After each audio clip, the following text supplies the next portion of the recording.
Talk of Western separation arrived on the steps of the Alberta legislature. Hundreds gathered to advocate for independence, while Indigenous groups stood in opposition. CTV's Kathy Lee on the growing divide. The sound reverberated off the stone walls of the Alberta Legislature building. Hundreds supporting the separatist movement gathered in Edmonton, denouncing federal policies. We have been dominated by Eastern politicians and Eastern politics. Our resources have been landlocked. And pushing Alberta's autonomy. If I have a vote, resounding yes. An Angus Reid poll conducted before the election found 30% of Albertans would vote to separate from Canada if the Liberals were re-elected. This week, Premier Danielle Smith introduced legislation making it easier for voters to force a referendum.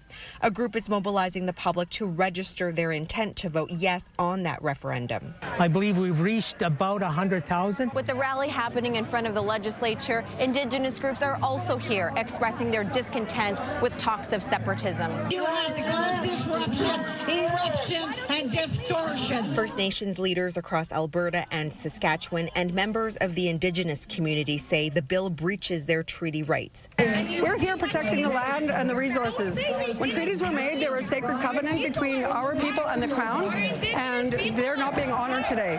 They seem to think that they can just do whatever they want, trash talk us and trash talk the treaties. It is going to be a battle. Smith, fresh off a meeting with Prime Minister Mark Carney, in which she called their conversation a first positive step, reiterated on her weekend show her stance on the bill. The First Nations have a special relationship with the Crown, a special relationship through treaty, and none of anything we are proposing would ever violate that. With the UCP majority, the bill is expected to pass. What happens after that remains to be seen.